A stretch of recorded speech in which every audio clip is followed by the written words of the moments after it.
What's up YouTube? This is Brandon and I'm going to be bringing you another tabletop style review. This is of my newest acquisition. This is the Benchmade Contego 810. This is the 810-1401 Knifeworks exclusive model in M390 stainless steel. So it's a little different than the standard Contego, and we'll go over what those differences are in just a moment. The price for this blade is $195. As I noted, it's M390 steel, hardened to 60 to 62 Rockwell. The blade length is 3.98 inches. The blade thickness at the thickest point of the spine is 4 millimeters. At its widest point, it's 27.5 millimeters, and it weighs 5.5 ounces. Principal differences between this model and the standard Contego are the blade being made out of M390 steel instead of, I believe the other one's M4. Also, the G10 scales are a mixture of blue and black, which looks really good as opposed to the standard black on the standard Contego. And also, these G10 scales are milled a lot less aggressively than the standard Contego, so it's more comfortable in the hand.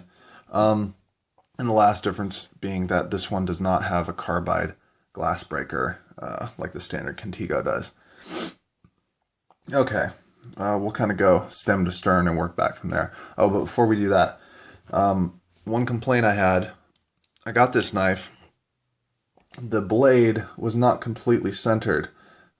It is now, but I was kind of pissed when I first opened it because it was leaning a little bit to the right. And I looked on the Benchmade forums, and one of the reps said to basically take the blade, open it, and then actually push in the direction of, the way the blade was centering wrong, and that'll actually reseat this somehow, and it corrected my issue, and I haven't had an issue with it since. But for a $200 knife, I think it should come with the blade centered, and I wish they had checked that before they sent it out. But problem solved, so no problems now. Getting onto the blade. All right.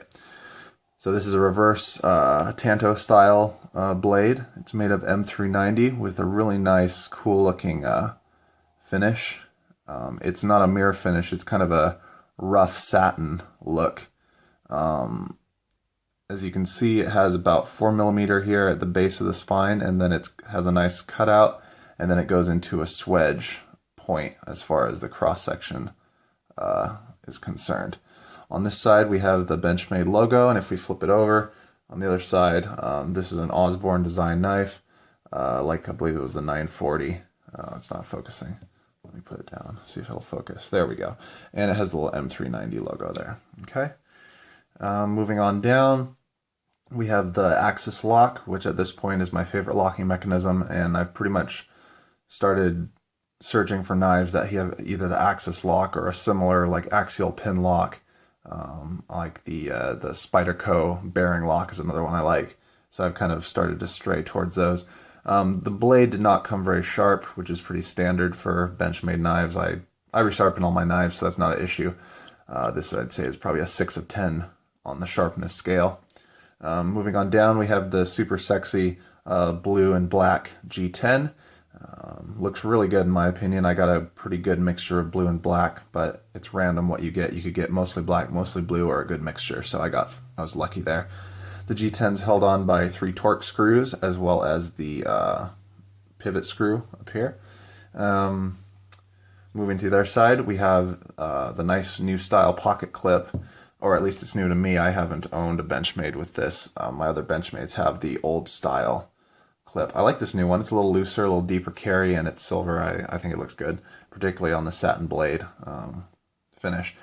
This knife has pretty good jimping. The jimping is not as sharp as the standard, at least not in the G10. That feels good. And then it has the steel liner has been milled out, so that's good. I believe it's steel. It might be stainless. I'm not sure. This jimping is really good. Nice grip. This jimping's good on the back spacer. This jimping on the front of the finger choil on the bottom is good. This jimping's good, but once we get to here, this is a really sharp angle, and I don't know if it's just the size of my hand or what, but when I hold it tightly, this really bites into my finger here. This one piece of jimping in this sharp corner. So I'm probably going to take a belt sander and just take this down a millimeter or two to kind of smooth out the transition there, and then it'll be basically perfect.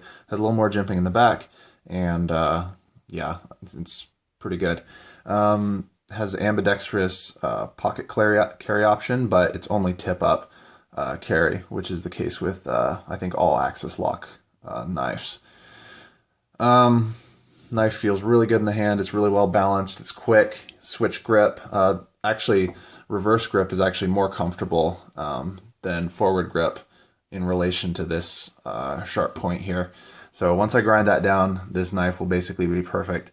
1 to 10, I would give this knife an 8.5. It loses a half point for being off center when I got it, even though that was easily correctable. And it loses a little bit more for also this point here is really uncomfortable. I mean, to the point where I'm going to take a belt sander and grind it down.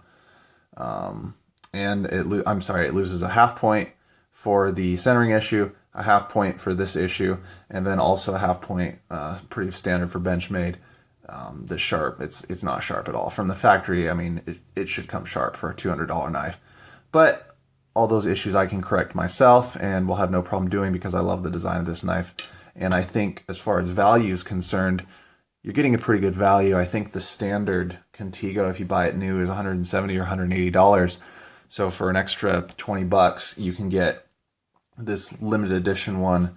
You can get your name monogrammed on it for an extra $8. It's a limited edition, run Knifeworks exclusive through 2014, and then until their stock is exhausted. That's what the rep told me. So if you're interested in one, I think it's a really good value, and it's really nice if you're into big folding knives. All right, thanks.